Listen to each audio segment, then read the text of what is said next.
Kakaibang sorpresa sana ang gagawin ni Theomar sa jowa niyang si Mylene para sa kanilang first anniversary. Pero imbis na maging memorable, ay nauwi pa sa bangungot ang kanila sanang selebrasyon. Yan ay matapos ngang pagselosa ng matindi ni Mylene ang kausap na coordinator nitong si Theomar sa sorpresang dinner sana. Nagugat yan matapos na makita ni Mylene ang profile picture ni coordinator na naka two-piece na swimsuit. Sa galit ni Mylene ay nagawa niyang pagsasampalin at masaktan itong si Theomar, ang kanyang partner. At kahit anong ang gawing paliwanag naman itong si Theomar at ni ating coordinator, si Mylene wala na raw pakialam. Galit talaga para doon sa surprise. O ito, mula sa Pandi, Bulacan, 27 years old. Tama ba ang pagkakabanggit ko sa pangalan mo? Theomar o Chomar? Tama po, Theo. Theomar. Magandang tanghali sa iyo, Theomar, ha? Tanghali po. Oo. Ayan, saan ba nangyari itong pananampal? Kala ko pinagsasampal si coordinator. Ba't kasi kailangan mo pa ng coordinator? Ano bang gagawin mo? Magpo-propose ka na ba? Ano po kasi yun? Yun po kasi yung unang anniversary namin. So, sa akin naman po is gusto ko na special po. And yung nga po surprise. So, ang nangyari naman po is ako na surprise po dahil nga po dun sa nangyari po. Oo nga. Pero bago nangyari yun, ibig sabihin, nandun ba kayo sa lugar? Nakarating ka sa lugar na umpisahan ba? Hindi pa, nagpaplano ka pa lang. Bale po, nakaplano na po siya. Then, okay naman na.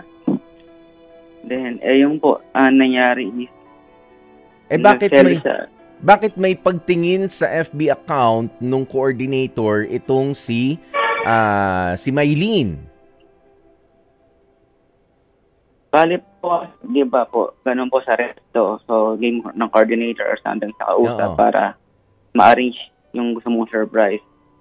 So, doon naman po yun. Kumbaga, through online ko siya na kausap para ma-set yung ganong surpresa. Then, ang nangyari po kasi, medyo may kagandahan yung coordinator. Nag-sales po yung isa na kahit wala naman po talaga. Oo, pero baka dun sa conversation ninyo, may nakita ba siya na kaduda-duda? Pwede siyang magalit talaga? Totally po, wala kaming conversation. True call po kasi ano nangyari po. Ayun conversation po namin lang po is yung sa location, then sa confirmation lang po. Oo, tsaka mga contact number, ganoon lang. Ayan, yes. Pero ibig sabihin ko, bakit naman magwawala naman ng ganun si anong pangalan to? Si Mylene, kung sakasakaling wala naman siya nakitang... Mylene. Yes. Okay, sorry. Ayan, si Mylene, nang ganun-ganun lang. Pero nagtataka naman ako picture lang naman yun nung coordinator. Bakit naman? Ibig sabihin, hindi sila nagkaharap ng personal. Nakaharap ko ng personal po siya twice lang po. Yung nag-payment ako, then yung sinet na namin yung location, pati mangyayari. Oh, pero I'm confused kasi sabi mo, sorpresa siya. Bakit nandun din yung isu-surprise mo na si Mylene? Totally po, wala po siya noon.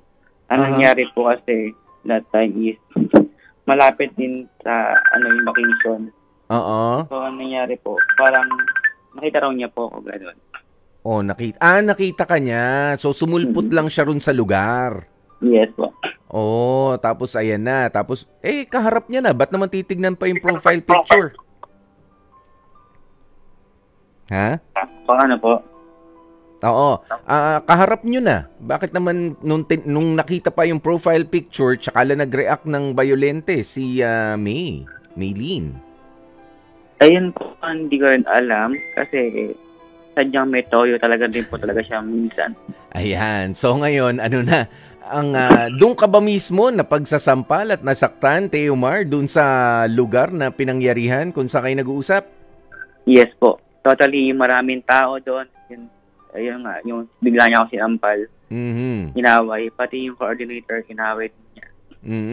Kumbaga, yung araw na yun, hindi ko lang maramdaman ko.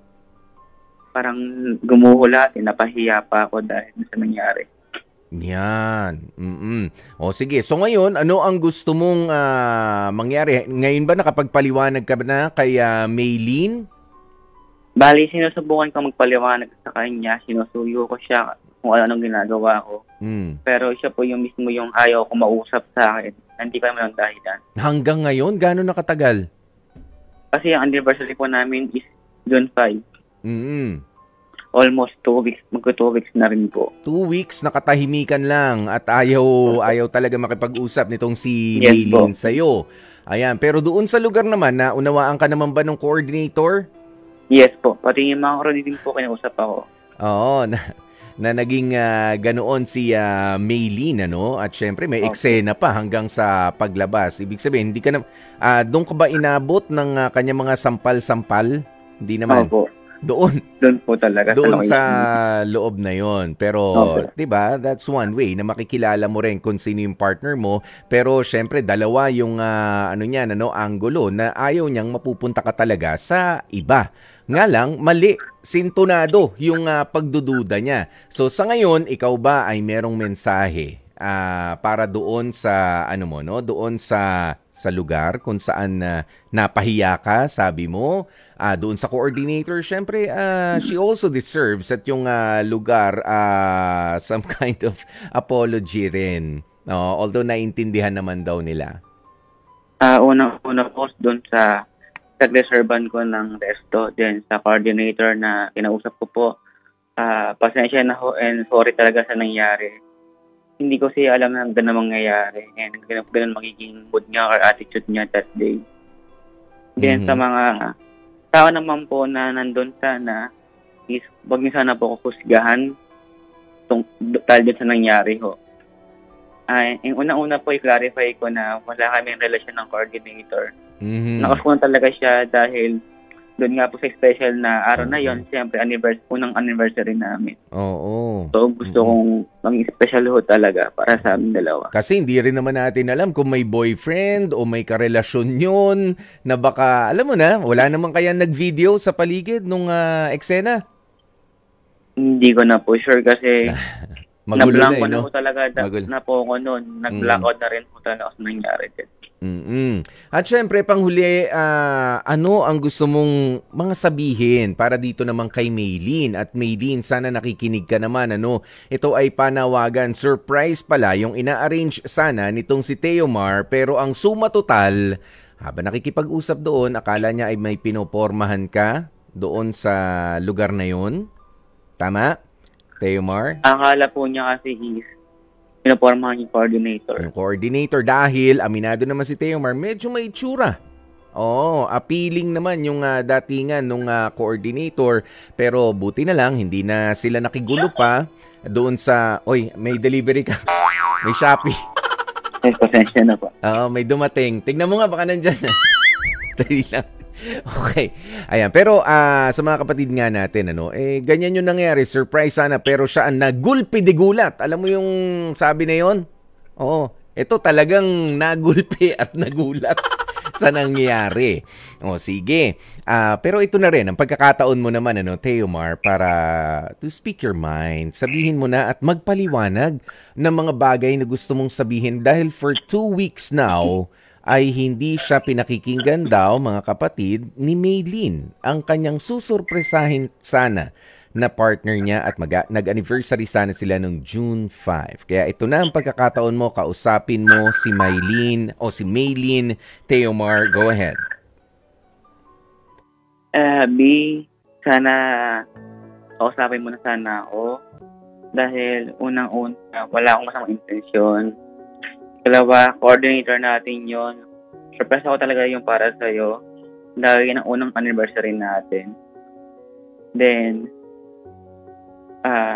sana kausapin mo na ako dahil almost 2 weeks na rin. Sila tito, si tita, kinausap ko na pero ikaw mismo nag-refuse na kausapin ako or talabasin ako sa bahay. Ayun po. So nakapagpaliwanag ka na rin sa mga magulang niya? Yes po. Alam mo, tama yun.